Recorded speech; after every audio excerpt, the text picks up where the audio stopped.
Ministries.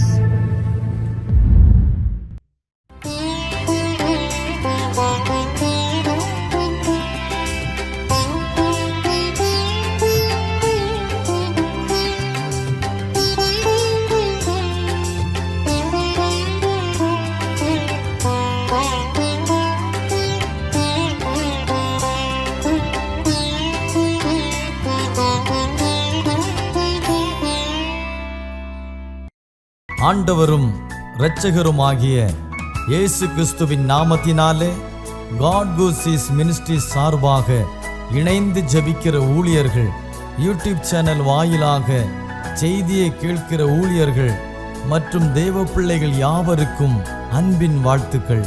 தேவனாகிய கர்த்தர் இந்த மாதத்திலே நம்மை வெற்றி சிறக்க பண்ணுவார் என்பதை உறுதிப்படுத்துகிறேன். தேவனாகிய கர்த்தருடைய கிருபையினாலே கடந்த 4 மாதங்களை கடந்து வந்திருக்கிறோம். சூழ்நிலைகள் நம்மை எத்தனையோ விதங்களிலே சோர்வுக்குள் படுத்தியிருக்கலாம். ஆனாலும் அவை எல்லாவற்றையும் ஜெயிக்க தேவனாகிய கர்த்தர் கிருபை செய்திருக்கிறார். அவருடைய கிருபையும் சமாதானமும் பாதுகாப்பும் தயவும் கடந்த 4 மாதங்களில் இருந்தது போல இந்த 5வது மாதத்திலேயும் உங்களோடும் உங்கள் குடும்பங்களோடும் உங்கள் ஊழியங்களோடும் இருக்க வேண்டும் என்று ஆசீர்வதிக்கிறேன். தேவனாகிய கர்த்தர் நம்மை கொண்டு இந்த மாதத்திலே பெரிய காரியங்களை செய்வாராக. தேவனுடைய ஆசீர்வாதங்களை நாம் ஜெபித்து பெற்றுக்கொள்வோம். கர்த்தர் தாமே பெரிய காரியங்களை செய்வாராக. ஆமென்.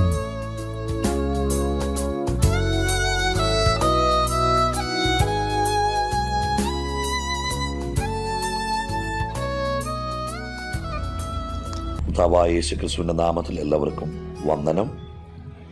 ഈ ശബ്ദം ശ്രവിക്കുന്ന എല്ലാ പ്രിയപ്പെട്ടവരെയും കർത്താവ് അനുഗ്രഹിക്കട്ടെ. ഗോഡ്സ് ഹോസീസ് മിനിസ്ട്രിയുടെ ഡയറക്ടറായിരിക്കുന്ന ദേവദാസൻ തോമസ് അവറുകൾ, മറ്റ് ശ്രേഷ്ഠന്മാരായ കർത്തൃദാസന്മാർ, എല്ലാവർക്കും വന്ദനം. അപ്പോസ്തലനായ പൗലോസ് കൊരിന്ത്യർക്ക് എഴുതിയ 2-ാം ലേഖനം, അതിൻ്റെ 12-ാം അധ്യായം 8, 9, 10 വാക്യങ്ങൾ നമുക്ക് ചില മിനിറ്റുകൾ ധ്യാനിക്കാം.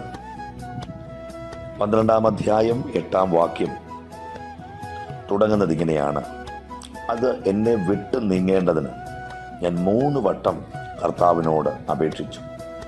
അവൻ എന്നോട്, എൻ്റെ കൃപ നിനക്ക് മതി, എൻ്റെ ശക്തി ബലഹീനതയിൽ തികഞ്ഞു വരുന്നു എന്ന് പറഞ്ഞു. ആകയാൽ ക്രിസ്തുവിൻ്റെ ശക്തി എൻ്റെ മേൽ ആവസിക്കേണ്ടതിന് ഞാൻ അതിസന്തോഷത്തോടെ എൻ്റെ ബലഹീനതകളിൽ പ്രശംസിക്കും. 10-ാമത്തെ വാക്യം: അതുകൊണ്ട് ഞാൻ ക്രിസ്തുവിന് വേണ്ടി ബലഹീനത, കയ്യേറ്റം, ബുദ്ധിമുട്ട്, ഉപദ്രവം, ഞെരുക്കം എന്നിവ സഹിപ്പാൻ ഇഷ്ടപ്പെടുന്നു.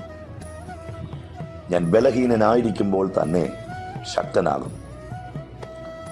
പൗലോസ് വ്യക്തതയോടുകൂടി 10-ാം വാക്യത്തിൻ്റെ അവസാനം പറഞ്ഞിരിക്കുന്ന കാര്യങ്ങൾ, ഒരു പ്രാർത്ഥനയുടെ മറുപടി പൗലോസിന് ലഭ്യമായതുകൊണ്ട് ആ മറുപടി നിമിത്തം അദ്ദേഹം സഹിക്കുവാൻ തയ്യാറായ ചില കാര്യങ്ങളെക്കുറിച്ച് നമ്മൾ കേട്ടു. എന്നാൽ ഈ തൻ്റെ ലേഖനങ്ങൾ നമ്മൾ പരിശോധിക്കുമ്പോൾ അവിടെയെല്ലാം കഷ്ടതയിൽ, പ്രതിസന്ധികളിൽ, പോരാട്ടങ്ങളിൽ, ആപത്തുകളിൽ, ഉപദ്രവങ്ങളിൽ സഹിഷ്ണുതയോടെ സഹിച്ച മനുഷ്യൻ ഈ പുസ്തകം അവസാനിക്കുമ്പോൾ അദ്ദേഹം പറയുക, എന്നെ വിട്ടത് നീങ്ങണം. 3 വട്ടം ദൈവത്തോട് ചോദിക്കുക. പക്ഷെ ചോദിച്ചതിനുള്ള ഒരു മറുപടി അല്ല ദൈവം കൊടുക്കുന്നത്. പക്ഷെ ചോദിച്ച ചോദ്യത്തിലും അധികമായ ഒരു വലിയ മറുപടി. ചോദിച്ചതൊന്ന്, ദൈവം നൽകി കൊടുത്തതൊന്ന്. നമ്മൾ സിസ്റ്റമാറ്റിക്കായിട്ട് വചനം പഠിക്കുമ്പോൾ 8-ാം വാക്യം ചോദ്യം, 9-ാം വാക്യം ഉത്തരം, 10-ാം വാക്യം ഉത്തരം കേട്ട പൗലോസിന്റെ പ്രതികരണമാണ്. ഒന്നുകൂടെ ഞാൻ ആവർത്തിക്കുന്നു. 2 കൊരിന്ത്യർ ലേഖനം 12-ാം അധ്യായം 8-ാം വാക്യം പൗലോസിന്റെ ചോദ്യവും 9-ാമത്തെ വാക്യം ദൈവത്തിങ്കിൽ നിന്നുള്ള പൗലോസിന് വേണ്ടിയുള്ള മറുപടിയും 10-ാം വാക്യം മറുപടി കേട്ട പൗലോസിന്റെ പ്രതികരണവുമാണ്.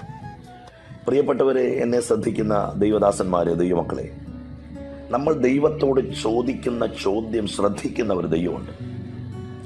നമ്മൾ ദൈവത്തോട് യാചിക്കുന്ന യാചന കേൾക്കുന്ന ഒരു ദൈവമുണ്ട്. നാം ദൈവസന്നിധിയിൽ നിലവിളിക്കുന്ന നിലവിളി ശ്രദ്ധിക്കുന്ന ഒരു ദൈവമുണ്ട്. അതുകൊണ്ട് തന്നെ പറയുന്നു വചനം, എളിയവരുടെ നിലവിളിക്ക് ചെവി പൊത്തിക്കളയാത്ത ദൈവം.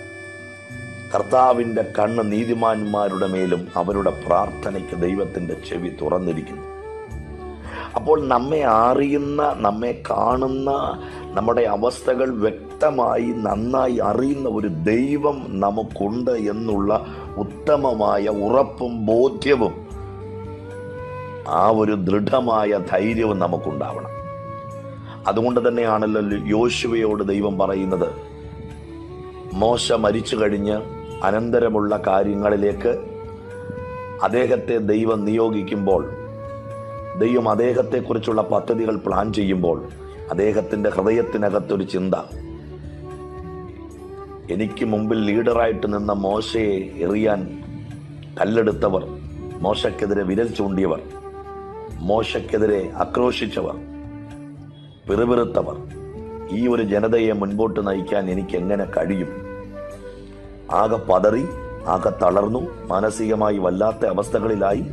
പക്ഷെ അവിടെയും ദൈവം പറയുന്നു, ഞാൻ മോശയോട് കൂടെ ഇരുന്നത് പോലെ നിന്നോട് കൂടെ ഇരിക്കും. അതിൻ്റെ അർത്ഥം യോശുവയെ ദൈവം വ്യക്തമായി അറിഞ്ഞു. അവൻ്റെ മനോഭാവം, അവൻ്റെ അവസ്ഥകൾ, അവൻ്റെ ബലഹീനത, അവൻ്റെ സാഹചര്യങ്ങൾ എല്ലാം വളരെ വ്യക്തമായി അറിഞ്ഞിട്ടാണ് ദൈവം അവനൊരു മറുപടി കൊടുക്കുന്നത്. ആ മറുപടിയാണ് നമ്മൾ മനസ്സിലാക്കേണ്ടത്. പ്രിയരെ, ദൈവം പറയുക, നീ ഉറപ്പും ധൈര്യവും ഉള്ളവനായിരിക്കാം. ഈ ശബ്ദം കേൾക്കുന്ന പ്രിയപ്പെട്ടവരോട് ഞാൻ പറയുന്നു, ഒരുപക്ഷെങ്കിൽ മാനസികമായി, ശാരീരികമായി, ആത്മീകമായി നിങ്ങൾ തളർന്നവരാകാം പല പല വിഷയങ്ങളിൽ. പക്ഷേ അവിടെ ദൈവം നിങ്ങളെ കാണുന്നു, ദൈവം നിങ്ങളെ അറിയുന്നു. കർത്താവ് പറയുന്നു, നിങ്ങൾ ഉറപ്പും ധൈര്യവും ഉള്ളവരായി. അത് രണ്ടും നമുക്ക് നഷ്ടപ്പെടരുത്. പലപ്പോഴും നമ്മുടെ ജീവിതത്തിൽ നമുക്ക് നഷ്ടപ്പെടുന്നത് പല കാര്യങ്ങളെക്കുറിച്ചുള്ള ഉറപ്പാണ്. പലപ്പോഴും നമുക്ക് ചോർന്നു പോകുന്നത് നമ്മുടെ ധൈര്യമാണ്. അതുകൊണ്ട് ഉറപ്പും ധൈര്യവും ഉള്ളവനായിരിക്കുക. നീ പോകുന്ന ഇടത്തൊക്കെയും ഞാൻ നിന്റെ കൂടെയുണ്ട്. ദൈവം കൊടുക്കുന്ന ശക്തമായ വാഗ്ദത്തം, ആ വാക്കിൻ്റെ ഘനം, അതിൻ്റെ ശക്തിയുടെ മികവ്, അതിൻ്റെ ശ്രേഷ്ഠത യോശുവ തിരിച്ചറിഞ്ഞ് അതിനനുസൃതമായി അവൻ സഞ്ചരിച്ചു. ചിലതിനെയൊക്കെ അവൻ അവകാശമാക്കി. നമുക്കറിയാം ആ ചരിത്രം. ഞാൻ പറയുന്നതിൻ്റെ സാരം, നാം ചോദിക്കുന്ന ചോദ്യത്തിന് മറുപടി തരുന്ന ഒരു ദൈവം സ്വർഗത്തിലുണ്ട്. മനുഷ്യനൊരു പക്ഷേ ശ്രദ്ധിച്ചെന്ന് വരികയില്ല, മനുഷ്യനൊരു പക്ഷേ കണ്ടെന്ന് വരികയില്ല, മനുഷ്യനൊരു പക്ഷേ അറിഞ്ഞെന്ന് വരികയില്ല. പക്ഷെ വ്യക്തമായി കാണുന്ന ഒരു സർവശക്തനായ ദൈവം സ്വർഗത്തിലുണ്ട്. മുകളിൽ ആകാശത്തെയും താഴെ ഭൂമിയെയും സമുദ്രത്തെയും അതിലുള്ളതിനെയും ഒക്കെ നിർമ്മിച്ച് ഭൂലോകത്തെയും ഭൂമണ്ഡലത്തെയും ഒക്കെ സകല കാര്യങ്ങളിലും സൃഷ്ടിച്ച് ദൈവം, ആ കർത്താവ് നമ്മെ അറിയാതിരിക്കുമോ? അത് നമ്മൾ ചിന്തിക്കേണ്ടിയിരിക്കുന്നു. അതുകൊണ്ട് പൗലോസ് ചോദിച്ച ചോദ്യം 3 വട്ടം ചോദിച്ചു. 3 വട്ടം ദൈവത്തോട് ചോദിക്കുന്നു. നമുക്കറിയാം, അപ്പോസ്തല പ്രവൃത്തി 9-ാം അധ്യായത്തിനകത്ത് ദമസ്കോസിന്റെ പടിവാതിൽക്കൽ സൂര്യനെ വെല്ലുന്ന ഒരു പ്രകാശം നട്ടുച്ച നേരത്ത് അവിടെ വരുന്നു. അവൻ തറയിൽ വീഴുന്നു, അവൻ അന്ധനാകുന്നു. കുറച്ചുപേരെ പിടിച്ചുകൂട്ടിച്ച് യൂദയുടെ വീട്ടിൽ, നിർവീഥി എന്ന തെരുവിൽ ഒരു വീട്ടിൽ കൊണ്ടിരുത്തുന്നു. അവിടെ അദ്ദേഹം പ്രാർത്ഥിക്കുന്നു. അന്ന് മുതൽ പ്രാർത്ഥിച്ച് ദൈവത്തോട് കാര്യങ്ങൾ ചോദിച്ചു തുടങ്ങിയ ഒരു മനുഷ്യനാണ്. നമുക്കറിയാം, അനന്യാസിന്റെ വരവോടുകൂടി അദ്ദേഹത്തിന്റെ കണ്ണു തുറക്കുന്നു, ദൈവത്തിന്റെ നിയോഗം അറിയിക്കുന്നു. അന്ന് മുതൽ കർത്താവിന് വേണ്ടി കഷ്ടങ്ങളും വേദനകളും അനുഭവിക്കുവാൻ ഇറങ്ങിത്തിരിച്ചൊരു മനുഷ്യൻ. ആ മനുഷ്യൻ പലതും പറഞ്ഞ് നമുക്കറിയാം. കഷ്ടത സഹിക്കണം, കഷ്ടം അനുഭവിക്കാൻ വരം തന്നിരിക്കുന്നു, കഷ്ടങ്ങളെ നിങ്ങൾ വിചാരിച്ചാൽ കഷ്ടങ്ങൾ സാരമില്ല, പരീക്ഷ സഹിക്കുന്ന മനുഷ്യൻ ഭാഗ്യവാൻ, ദൈവം നിങ്ങൾക്ക് കഴിയുന്നതിന് മീതെ ഒരു പരീക്ഷ നിങ്ങൾക്ക് തരികയില്ല, അഥവാ പരീക്ഷ നിങ്ങൾക്കുണ്ടെങ്കിൽ അതോടുകൂടെ പോക്കുവഴിയും ഉണ്ടാക്കും.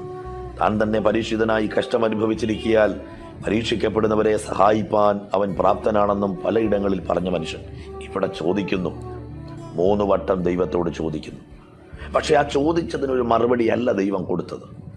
അതിലും ഉപരിയായ ഒരു മറുപടി, ദൈവത്തിൻ്റെ കൃപ. ഈ ദിവസങ്ങളിൽ ചില ചോദ്യങ്ങൾ നമ്മൾ ദൈവത്തോട് ചോദിക്കുന്നവരാവാം. പക്ഷേ ഒരുപക്ഷെ ചോദ്യത്തിനുള്ള മറുപടിയല്ല നമുക്ക് ലഭ്യമാകുന്നത്. ആ ചോദിച്ച ചോദ്യത്തിൻ്റെ തീവ്രതയനുസരിച്ച് അതിനെ ഫേസ് ചെയ്യാൻ, അതിനെ മറികടക്കാൻ കഴിയുന്ന ഒരു ആത്മശക്തി, ഒരു ദൈവകൃപ ദൈവം നമ്മുടെ മേൽ തരും. നമുക്ക് ചിലതിനെ ജയിക്കാൻ കഴിയും, നമുക്ക് ചിലതിനെ മറികടക്കാൻ കഴിയും. അതുകൊണ്ട് പ്രിയരെ, ചിലപ്പോൾ ചില വിഷയങ്ങൾക്ക് മറുപടി നാം ചോദിക്കുന്നതല്ല നമുക്ക് ലഭ്യമാകുന്നത്. ചിലപ്പോൾ ചോദിച്ചതിന് മറുപടി നമുക്ക് ലഭ്യമാകും. എന്നാൽ എല്ലാം ദൈവത്തിൻ്റെ പദ്ധതി പ്രകാരമേ കാര്യങ്ങൾ നടക്കുകയുള്ളൂ. ഒരു പക്ഷെങ്കിൽ പൗലോസ് 3 വട്ടം ചോദിച്ച ചോദ്യത്തിന് ദൈവം മറുപടി കൊടുത്തിരുന്നെങ്കിൽ അവസാനം പൗലോസ് പറയില്ലായിരുന്നു, ഞാൻ നല്ല പോർ പൊരുതി, ഓട്ടം തികച്ചു, വിശ്വാസം കാത്തു, നീതിയുടെ കിരീടം എനിക്കായി വച്ചിരിക്കുന്നു. പ്രിയപ്പെട്ടവരെ, ചിലതൊക്കെ നമ്മളിൽ നിന്ന് മാറാതിരിക്കുന്നത് നമ്മൾ നിത്യതയിൽ എത്തണമെന്ന ദൈവത്തിന് ഉത്തമമായ ബോധ്യമുണ്ട്. ചിലതൊക്കെ മാറാതിരിക്കുന്നത് നാം നിത്യതയിൽ കാണണമെന്ന് ദൈവം ആഗ്രഹിക്കുന്നു. ഞാനിങ്ങനെ ചിന്തിക്കുന്നു, പൗലോസിനോട് ദൈവം പറഞ്ഞു കാണും, പൗലോസേ, താങ്കളുടെ ദർശനത്തെക്കാൾ, വെളിപ്പാടിനേക്കാൾ, പ്രസംഗത്തെക്കാൾ, നിങ്ങളുടെ ആ വലിയ ആത്മശക്തിയേക്കാൾ നിങ്ങൾ നിത്യതയിൽ എത്തണമെന്നാണ് എൻ്റെ ആഗ്രഹം. ബാക്കിയുള്ളതെല്ലാം പുറകെ നിൽക്കട്ടെ, പക്ഷേ ആത്യന്തികമായ ലക്ഷ്യം നിങ്ങൾ നിത്യതയിൽ എത്തണമെന്നുള്ളത്. അതുകൊണ്ട് ചിലതൊക്കെ മാറാതിരിക്കുന്നെങ്കിൽ ഓർത്തുകൊള്ളുക, ദൈവത്തിനൊരു ഉദ്ദേശമുണ്ട്. എന്നാൽ അത് മാറുന്നില്ല എങ്കിൽ അതിനെ മറികടക്കാൻ ആവശ്യമായ ദൈവത്തിൻ്റെ കൃപ ദൈവം നമുക്ക് നൽകിത്തരും. പ്രിയരെ, 8-ാം വാക്യം ചോദ്യം, 9-ാം വാക്യം പറയുന്നു, എൻ്റെ കൃപ നിനക്ക് മതി, എൻ്റെ ശക്തി ബലഹീനതയിൽ തികഞ്ഞു വരുന്നു. ബലഹീന സാഹചര്യങ്ങളിൽ ദൈവത്തോട് ചോദിക്കുന്ന ചോദ്യങ്ങൾക്ക് കൃപ തന്ന് നമ്മെ അവിടെ നിലനിർത്തുവാൻ കരുത്തനായ ഒരു ദൈവം, തകർന്നു പോകാതെ, താളടിയാകാതെ, വീണു പോകാതെ നമ്മെ ജയത്തോടെ നിർത്തുന്ന ദൈവത്തിന് സ്തോത്രം പറഞ്ഞുകൊണ്ട് ഓരോ ദിവസവും മുൻപോട്ട് പോകുവാൻ ദൈവം നമ്മളെ സഹായിക്കട്ടെ. 10-ാം വാക്യം നിങ്ങൾ ശ്രദ്ധിച്ച്, ദൈവത്തിങ്കിൽ നിന്നും മറുപടി കേട്ട പൗലോസിൻ്റെ പ്രതികരണം. പലർക്കും ഇങ്ങനെയില്ല. ചോദ്യം ദൈവത്തോട് ചോദിക്കും, ആൻസർ കിട്ടും, പിന്നെ ദൈവത്തോടൊരു പ്രതികരണമില്ലാതെ പോകുന്ന ആൾക്കാരെ നമുക്കറിയാം. എന്നാൽ ഈ ദിവസങ്ങളിൽ പൗലോസിനെ പോലെ പ്രാർത്ഥനയ്ക്ക് മറുപടി കിട്ടുമ്പോൾ, ദൈവാനുഗ്രഹം പ്രാപിക്കുമ്പോൾ ദൈവത്തിൻ്റെ മുമ്പിൽ നല്ല നിലയിൽ പ്രതികരിക്കാൻ നമുക്ക് കഴിയണം. അദ്ദേഹം പറയുക, ദൈവം കൊടുത്ത മറുപടി കേട്ട പൗലോസിൻ്റെ പ്രതികരണം, അതുകൊണ്ട് ഞാൻ ക്രിസ്തുവിൻ്റെ ശക്തി എൻ്റെ മേൽ ആവസിക്കേണ്ടതിന് ഞാൻ അതിസന്തോഷത്തോടെ എൻ്റെ ബലഹീനതകളിൽ പ്രശംസിക്കും. പ്രിയരെ, ദൈവശക്തി നമ്മളിൽ നിലനിൽക്കണമെങ്കിൽ നമ്മൾ ബലഹീനതയിൽ പ്രശംസിക്കുന്നവരാകണം. ദൈവാത്മാവിൻ്റെ സ്വാധീനം നമ്മളിൽ നിലനിൽക്കണമെങ്കിൽ നമ്മുടെ ബലഹീന സാഹചര്യങ്ങളിൽ നമ്മൾ കരുത്തോടെ, ഉറപ്പും ധൈര്യത്തോടെ നിൽക്കുന്നവരാകണം. അടുത്ത അദ്ദേഹം പറയുക, അതുകൊണ്ട് ഞാൻ, ഏതുകൊണ്ട്? എൻ്റെ ബലഹീനതയിൽ ആത്മശക്തി ഇറങ്ങി വരുന്നത് കൊണ്ട്. ബലഹീനതയും കയ്യേറ്റവും ബുദ്ധിമുട്ടും ഉപദ്രവവും ഞെരുക്കവും ഞാൻ സഹിപ്പാൻ ഇഷ്ടപ്പെടുന്നു. കാരണം ഞാൻ ബലഹീനനാകുമ്പോഴാണ് ഏറ്റവും കൂടുതൽ ശക്തി ഉള്ള ഒരു വ്യക്തിയായി മാറുന്നത്. അതുകൊണ്ട് ഈ ദിവസങ്ങളിൽ പ്രിയപ്പെട്ടവരെ, ബലഹീനതയിൽ ശക്തി തരുന്ന ഒരു ദൈവം നമുക്കുണ്ട്. ആ ദൈവത്തിലുള്ള ഉറപ്പും ധൈര്യവുമായി നമുക്ക് മുമ്പോട്ട് സഞ്ചരിക്കാം. നമ്മുടെ ശുശ്രൂഷകൾ, നമ്മുടെ കുടുംബം എല്ലാം ദൈവത്താൽ അനുഗ്രഹിക്കപ്പെടട്ടെ. പ്രത്യേകിച്ച് എൻ്റെ ഈ ശബ്ദം ശ്രവിക്കുന്ന എല്ലാ ദൈവദാസന്മാരെയും കർത്താവ് ധാരാളമായി അനുഗ്രഹിക്കട്ടെ എന്ന് പ്രാർത്ഥിക്കുന്നു.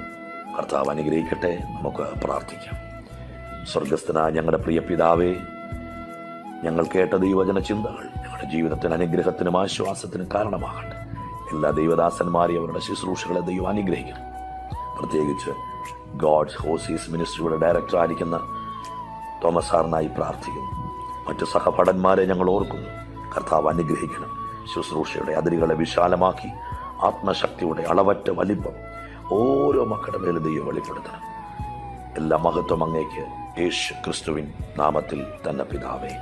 ആമേൻ, ആമേൻ, ആമേൻ.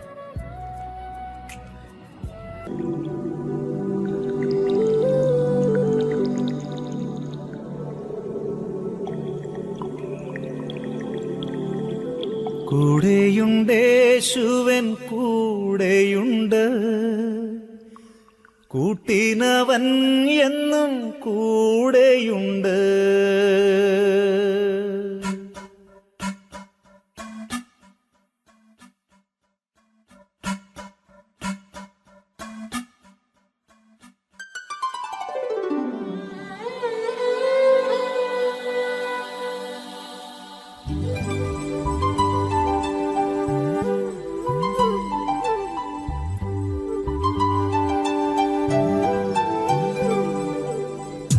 കൂടെയുണ്ടേശുവൻ കൂടെയുണ്ട്, കൂട്ടിനവൻ എന്നും കൂടെയുണ്ട്. കൂടെയുണ്ടേശുവൻ കൂടെയുണ്ട്, കൂട്ടിനവൻ എന്നും കൂടെയുണ്ട്. കൂരിരുൾ താഴ്വരെ കൂടെയുണ്ട്, കൂട്ടാളിയായിട്ടൻ കൂടെയുണ്ട്. കൂരിരുൾ താഴ്വരെ കൂടെയുണ്ട്, കൂട്ടാളിയായിട്ടൻ കൂടെയുണ്ട്.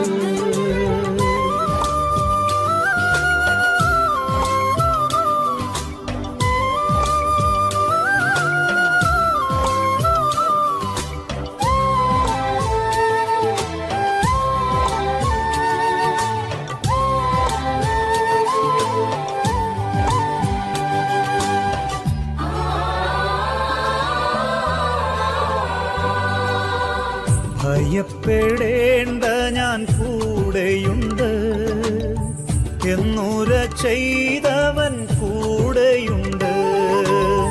ഭയപ്പെടേണ്ട ഞാൻ കൂടെയുണ്ട്, എന്നുര ചെയ്തവൻ കൂടെയുണ്ട്. പേടിക്കയില്ല ഞാൻ മരണത്തെയും, മരണത്തെ ജയിച്ചവൻ കൂടെയുണ്ട്. പേടിക്കയില്ല ഞാൻ മരണത്തെയും, മരണത്തെ ജയിച്ചവൻ കൂടെയുണ്ട്.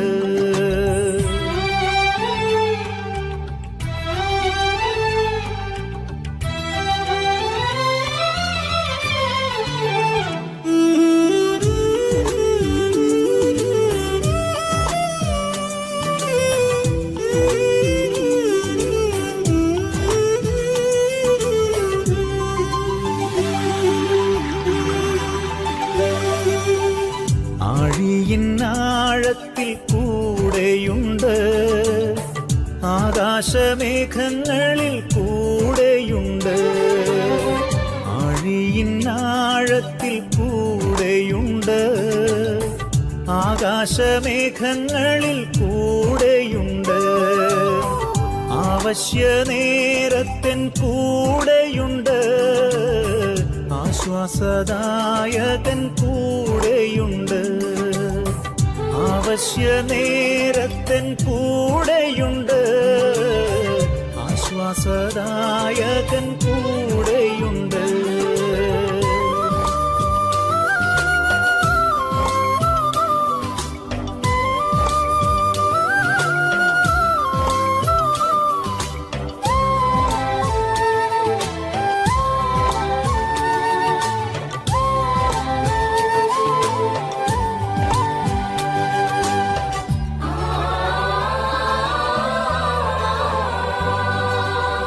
വെള്ളത്തിൽ കൂടി ഞാൻ കടന്നിടിലും, വെള്ളമെൻ മീതെ കവിയുകില്ല.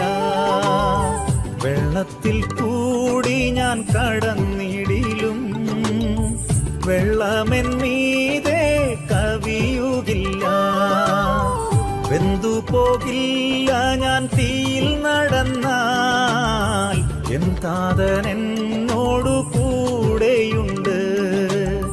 വെന്തു പോകില്ല ഞാൻ തീയിൽ നടന്നാൽ, എൻ താതൻ എന്നോടു കൂടെയുണ്ട്.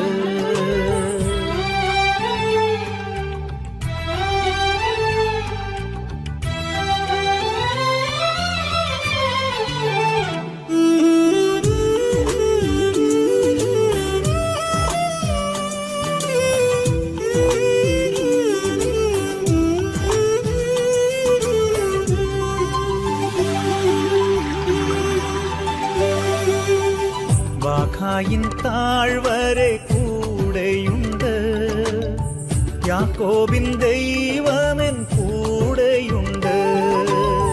ബാഖായിൻ താഴ്വരെ കൂടെയുണ്ട്. യാക്കോബിൻ ദൈവമെൻ കൂടെയുണ്ട്. രോഗക്കിടക്കയിലും കൂടെയുണ്ട്. ലോകാന്ത്യത്തോളമെൻ കൂടെയുണ്ട്. രോഗക്കിടക്കയിലും കൂടെയുണ്ട്. ലോകാന്ത്യത്തോളമെൻ കൂടെയുണ്ട്. കൂടെയുണ്ടേശുവൻ കൂടെയുണ്ട്. കൂട്ടിനവൻ എന്നും